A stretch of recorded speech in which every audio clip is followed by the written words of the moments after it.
देखिए दोस्तों, एक क्वेश्चन ऑप्शन में 20 वस्तुओं का क्रय मूल्य 25 वस्तुओं के विक्रय मूल्य के बराबर है तो लाभ हानि ज्ञात कीजिए। दोस्तों, इस तरह क्वेश्चन आपके कॉम्पिटिशन एग्जाम में बहुत सारे आते रहते हैं। देखिए, क्रय मूल्य, जहाँ क्रय मूल्य और विक्रय मूल्य की बात आए और बराबर अगर हो तो लाभ और हानि कैसे ज्ञात करते हैं, है ना। तो जो सबसे पहले कुछ नहीं करना है दोस्तों, सबसे पहले जो विक्रय है इसको क्रय बना लेना और क्रय वाले को विक्रय बना लेना, बस।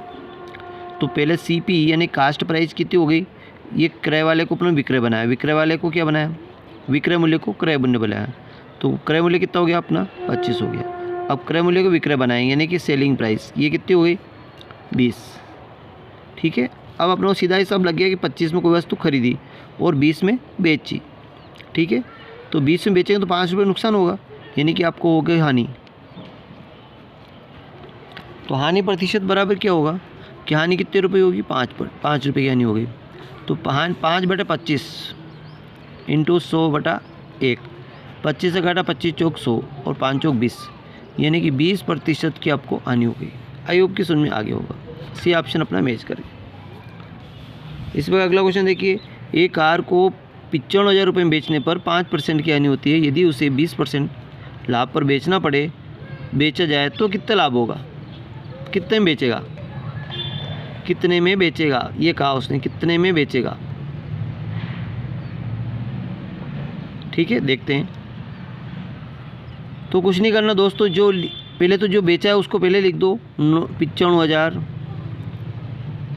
ठीक है, अब जो लास्ट में पूछा उसको ऊपर रखेंगे। तो 20% लाभ तो 100 वस्तु 120 में और बटा हानि कितनी हुई 5 रुपये, तो 95, 500 में 5 गए तो 95 बचे। 95 से घटा दिया, 95 कम 95, 2 3 सिफर, 1 2 3 सिफर,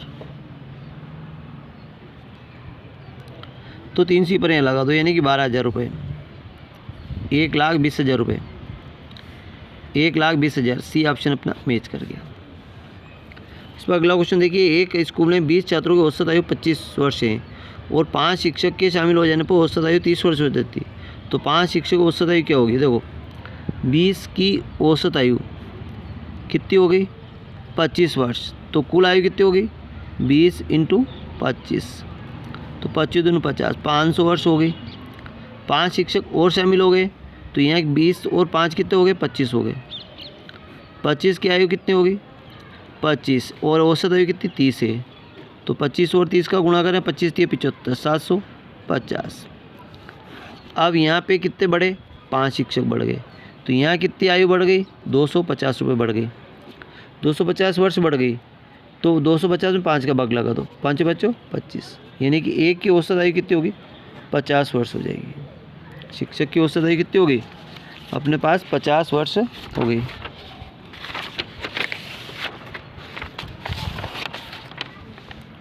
शिक्षक की औसत आयु 50 वर्ष होगी, ये अपन राइट कर देंगे। इसी प्रकार अगला क्वेश्चन देखिए, राम अपने घर से आ गया, इसमें घर से 15 किलोमीटर पूर्व की ओर जाता है। तो पूर्व पश्चिम के लिए अपन क्या करेंगे कि ये जो डायग्राम है ईस्ट वेस्ट नॉर्थ और साउथ। अब यहाँ पूर्व की ओर, पूर्व इधर है तो हमेशा वो 0 मूल बिंदु से चलता है। तो कितना गया वो 15 किलोमीटर चला। फिर बाएं मुड़ा, बाएं इधर है, इधर दाएं है, बाएं मुड़कर 8 मीटर चला। तो यहाँ से वो 8 किलोमीटर चला। फिर क्या करा, फिर बाएं मुड़ा, फिर 21 किलोमीटर चला। तो यहाँ से इधर आया तो 15 तो वापस ही आ गया, 15 गया तो 15 तो वापस ही आ गया। और फिर इधर कितना निकल गया वो 6 किलोमीटर और इधर निकल गया। यहाँ कितना निकल गया 6 किलोमीटर निकल गया। तो अब अपने घर से कितनी दूर है, तो उसका घर यहाँ था, वो यहाँ से चला था, तो ये दूरी उसकी निकलनी पड़ेगी। तो जब ये दूरी 8 है तो ये भी 8 होगी, है ना। तो ये 8 है और ये 6 है, यहाँ बनता पाइथागोरस प्रमेय। तो ये आधार कितना 8, 8 × कितना हो गया 64 और 6 6 कितना हो गया 36। इन दोनों का और जोड़ोगे तो कितना हो गया 36 और 100 का वर्गमूल कितना आ गया 10। तो ये जो दूरी है उसकी 10 किलोमीटर है। सी ऑप्शन अपना मैच कर जाता है। अगला क्वेश्चन देखिए, राम और श्याम की आयु का अनुपात 60:7 है। उनकी आयु का योग कितना है 135 वर्ष है। तो उनके राम की आयु ज्ञात कीजिए। राम, ये राम है और ये श्याम है, इनकी आयु का अनुपात 8:7 है। जो इनकी आयु अनुपात है 8 अनुपात कितना है 7 है। अब ये कह रहा है योग की बात कर रहा है, तो योग यानी जोड़ दो। 8 और 7 कितना होगा 15, और 15 अनुपात का मान कितना है 135 वर्ष। 15 15 7 135, 1 अनुपात का मान कितना आ गया अपने पास 7 आ गया। तो कह रहा है राम की आयु, राम की आयु कितनी 8, तो 7 का गुणा इसमें 8 में कर दो, 7 8 56 वर्ष। कितना हो गया 56 वर्ष हो गया।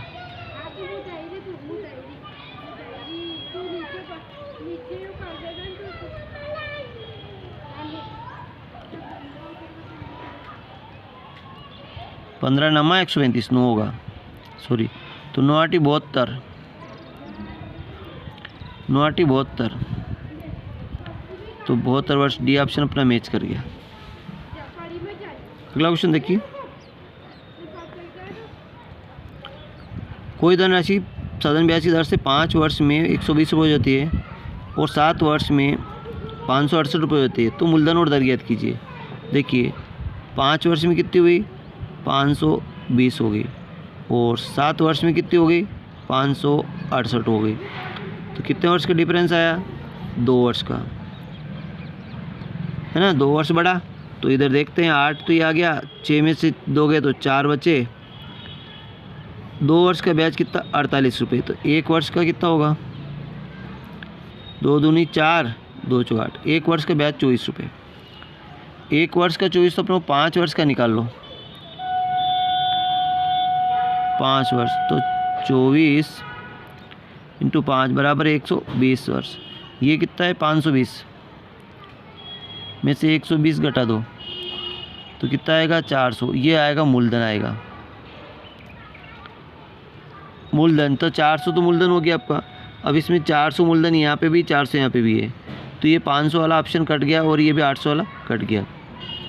अब ये 400 मूलधन है 400 है, लेकिन दर कितनी आई 6% आ रही है कि 9% आ रही है वो देखना पड़ेगा,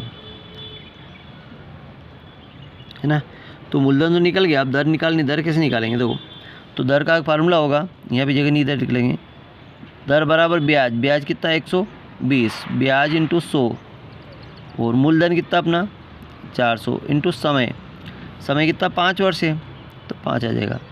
2 सिपर से 2 सी पकड़ गई, 4 एकम 4 3 12, 30 आ गए, 5 को 5 छंग 30, यानी कि 6% दर हो गई। तो बी ऑप्शन अपना मैच कर गया, 6% दर यानी बी ऑप्शन अपना मैच कर गया। इस वक्त अगला क्वेश्चन देखिए, एक जन्मदिन 20 मित्र एक जन्मदिन की पार्टी में एक दूसरे को गिफ्ट देते हैं। अब यहाँ गिफ्ट देने वाला आ गया, तो कितने गिफ्ट दिए जाएंगे। अभी हमने आपको पहले क्वेश्चन बताया था, गिफ्ट देने वाला फार्मूला होता है, देखो गिफ्ट देने वाला फार्मूला होता है n(n-1), तो n का मान कितना हो जाएगा 20, और 20 में से 1 गया तो 19, 19 दूना 38, 380 गिफ्ट दिए जाएंगे। तो सी ऑप्शन अपना मैच करिए। आई होप कि समझ में आ गया होगा। वीडियो अच्छा लगा लाइक करें, चैनल सब्सक्राइब करना।